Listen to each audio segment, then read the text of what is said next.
utpādādyās trayo vyastā nālaṃ lakṣaṇa-karmaṇi saṃskṛtasya samastāḥ syur ekatra katham ekadā. Utpādādyās trayo vyastā nālaṃ lakṣaṇa-karmaṇi saṃskṛtasya samastāḥ syur ekatra katham ekadā.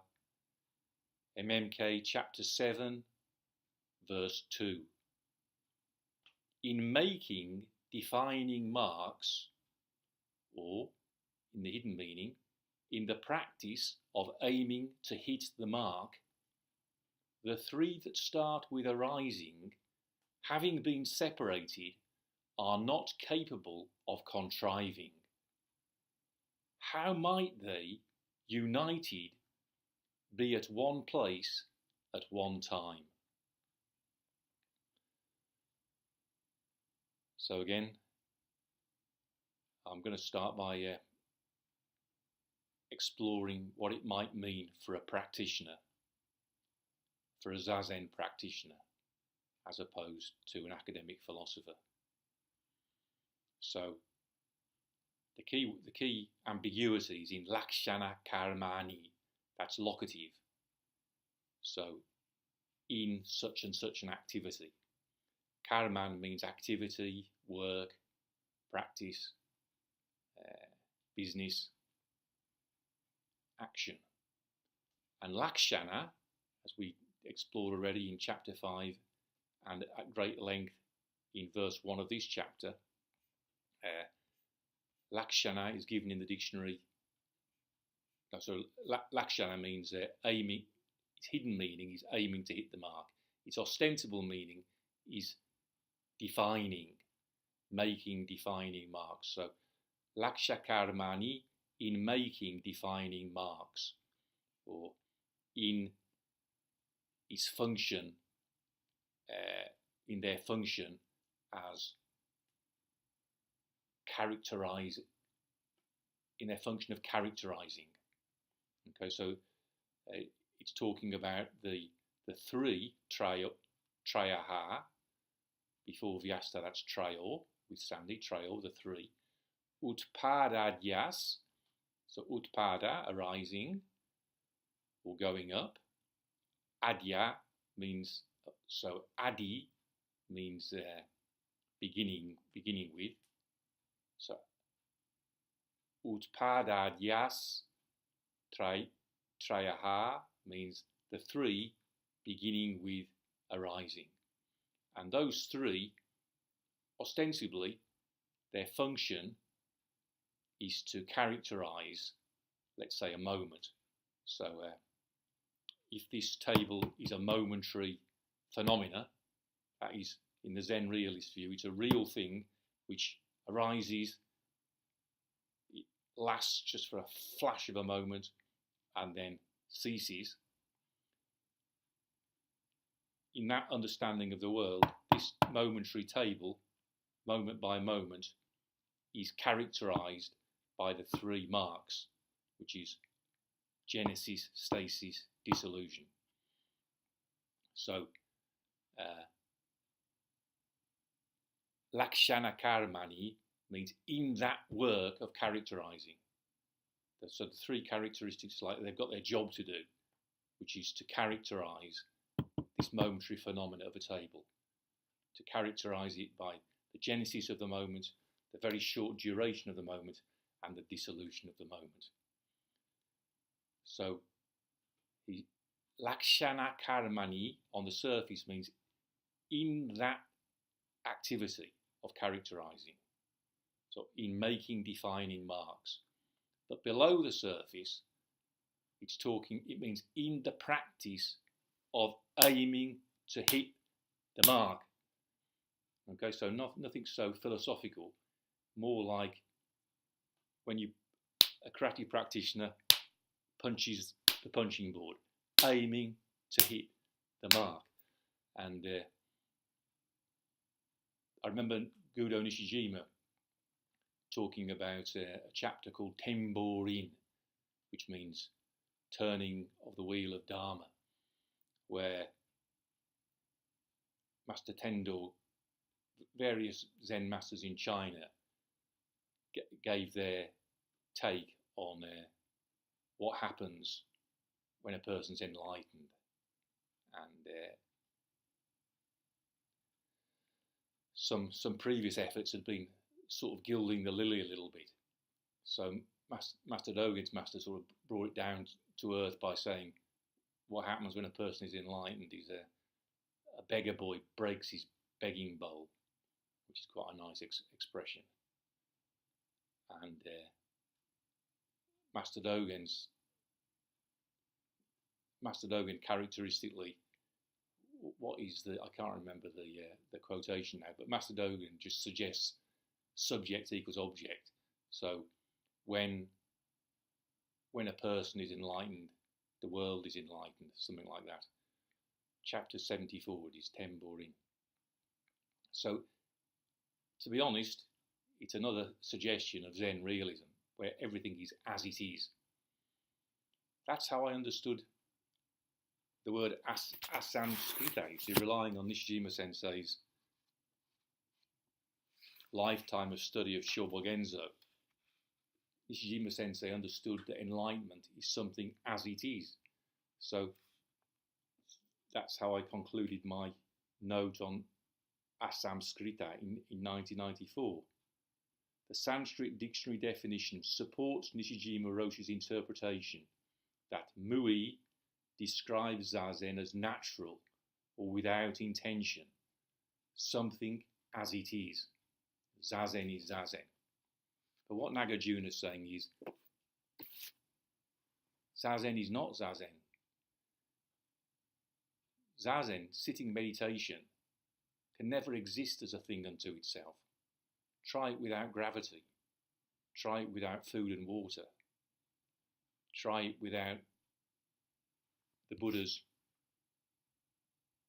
true teaching as transmitted by Nāgārjuna. So, what I was talking about was aiming to hit the mark. So Nishijima Sensei said, you know, Master Tendo's expression was really good, and there was merit in the previous efforts of previous Zen masters to comment on those words. But we feel that Master Dogen hit the target. So for me, with my kind of competitive mind, I was very much attracted to that, the possibility of bang, hitting the target.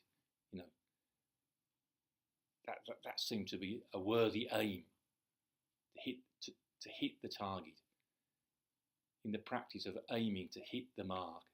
And so as I conceived it, hitting the mark would be being right.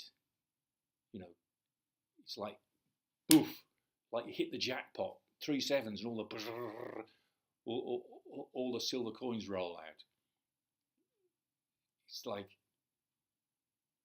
that's the conception that'll get you into trouble, that there's finality. So we're going to see in verse 3 the word anavastita, which the philosophers, the ontological crowd, think it means an infinite regress. But I think it's much more happily understood as no finality. So what does it mean then to hit the mark? What does it mean to hit the mark? Maybe it means drashtavyopashamam, the cessation of the to be seen. In other words, hitting the mark might be complete giving up of the idea of hitting the mark.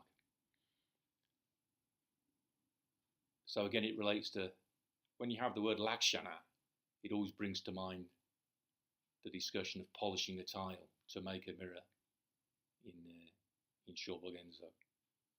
So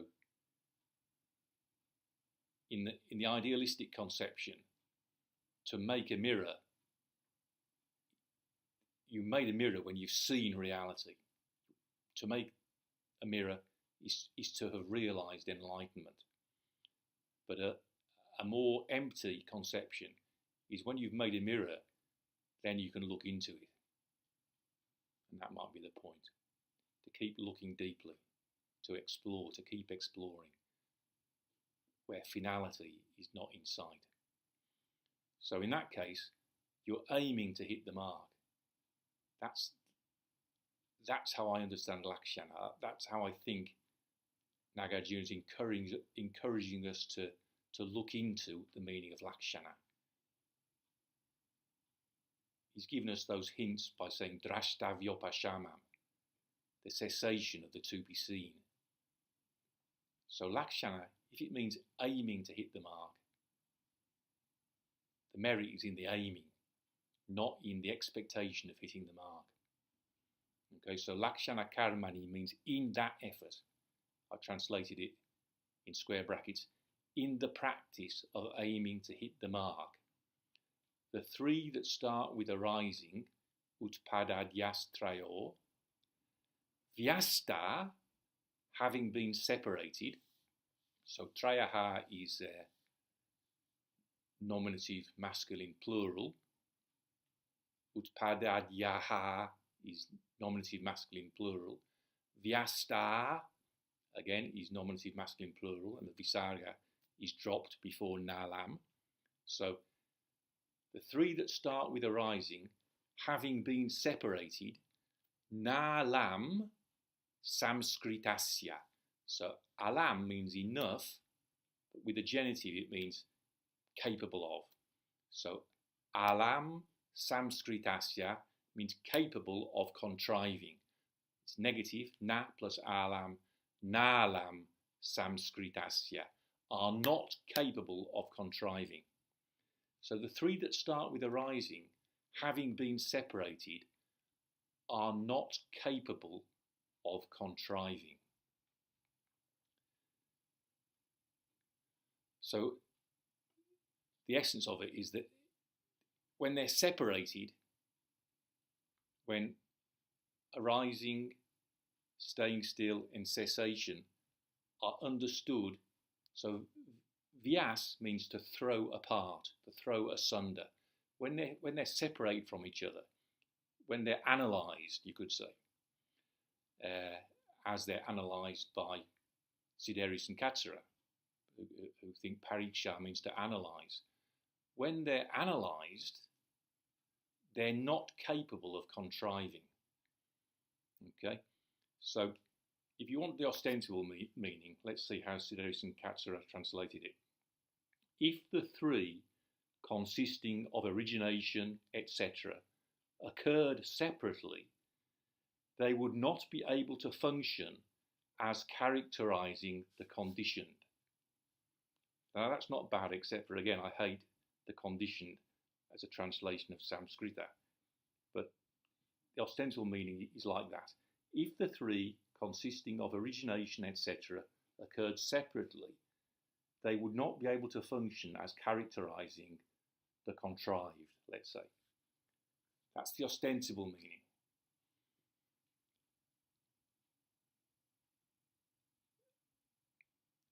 But what I think it means in the practice of aiming to hit the mark, the three that start with arising, having been analysed, having been separated, are not capable of contriving. So the point of practice, what makes practice interesting, is that here, sitting on a zafu, I am capable of contriving. In fact, that's pretty much, I should think, what I'm doing all the time is contriving things. That's what, again, it's like Marjorie Barlow said, when she's giving an Alexander lesson, she puts her hands on the pupil and thinks of doing nothing. And then she asks herself, what kind of nothing am I doing? In other words, what kind of nothing am I contriving? Okay, that's Marjorie Barlow after 60 years, 70 years in the Alexander work. Always asking herself, always exploring, what kind of nothing am I doing? What am I up to? What am I contriving? I think that's exactly what this is, below the surface, what Nāgārjuna has in mind. When going up and staying still and the truth of cessation are not understood as something in practice, when you bullshit, when you analyse them and make clever sounding discussions about ontological phenomena, then those three are not capable of contriving. Again, it's a bit like Jung's shadow, you know. When you're capable of really fucking up big time and capable of really being a dangerous, badass individual, then you can do something useful in the world. You know, I think it has that kind of meaning. When you're a snowflake, virtue-signalling, left-leaning, compassionate Buddhist, you're fucking no use to anybody. You're just the most dangerous being in the world because you don't know how dangerous Marxism, socialism,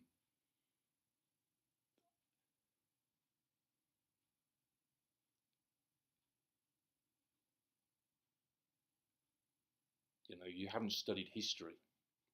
I'm really just challenging Jordan Peterson in saying this, so you might as well have a look at a Jordan Peterson video rather than listening to me rant on. But I think this is related to that. In the practice of aiming to hit the mark, the three that start with arising having been separated, having been analysed by people who are interested in ontology, they're not capable of contriving. Okay? How might they, united, so katham, how, might they, syur, third person plural optative of as, to be, so how might they, katham syur, united, samastāḥ, nominative plural masculine again, so vyastā means thrown apart, thrown asunder, samastāḥ means thrown together, integrated, made into a whole, united. So, how might they, united, samastāḥ syur katham, be at one place, ekatra, so eka means one and tra is locative. So, how might they be at one place, ekadā, at one time? How might they, united, be at one place at one time? So you see, on the surface, it's a rhetorical question. On the surface, it's as Siddharisa and Katsura, if they occurred together, how could they exist in the same place at the same time? How might they, united, be at one place at one time? So ostensibly, it's a rhetorical question.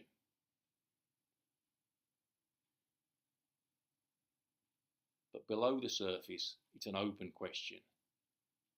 How is it possible that going up, staying still, and cessation are a unity at one place at one time? How is that possible? That's an open question for everybody to explore. Utpādādyās trayo vyastā, nālaṃ lakṣaṇa-karmaṇi, saṃskṛtasya, samastāḥ syur, ekatra, katham, ekadā. In making, defining marks, or in the practice of aiming to hit the mark, the three that start with arising, having been separated, are not capable of contriving. How might they, united, be at one place at one time?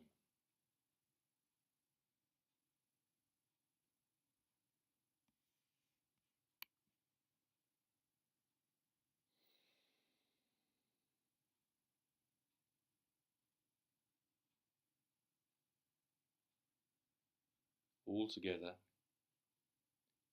one after the other.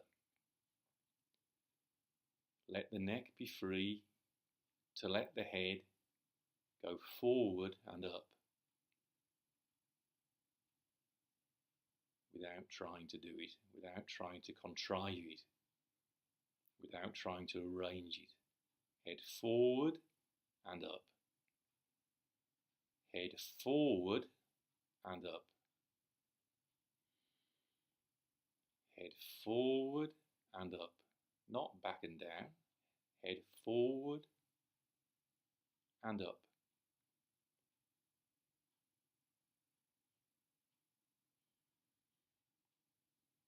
To let the back lengthen and widen. All together, one after the other. Head forward and up, back to lengthen and widen, knees forwards and away. Releasing the legs out of the pelvis. Stop tightening the hips and pulling the legs into the pelvis, like a tortoise. Like a frightened tortoise. Head forward and up, like a tortoise. Letting its head come out of its shell. Head forward and up, knees forwards and away. Back to lengthen and widen.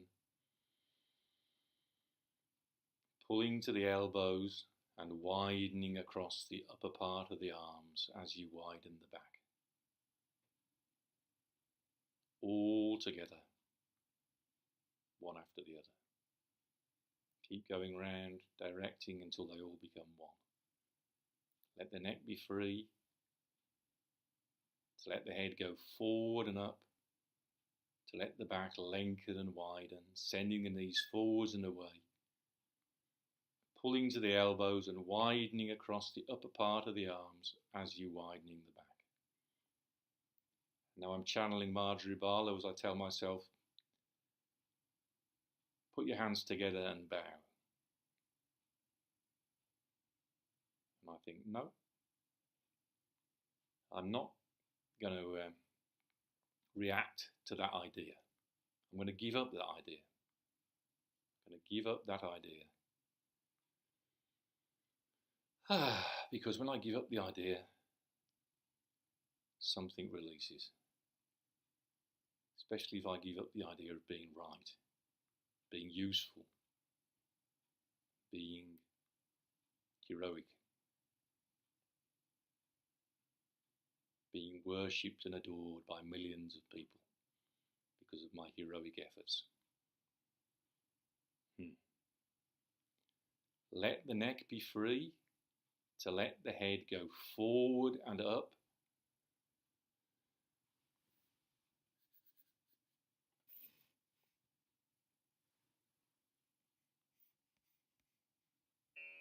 utpādādyās trayo vyastā nālaṃ lakṣaṇa-karmaṇi saṃskṛtasya samastāḥ syur ekatra katham ekadā.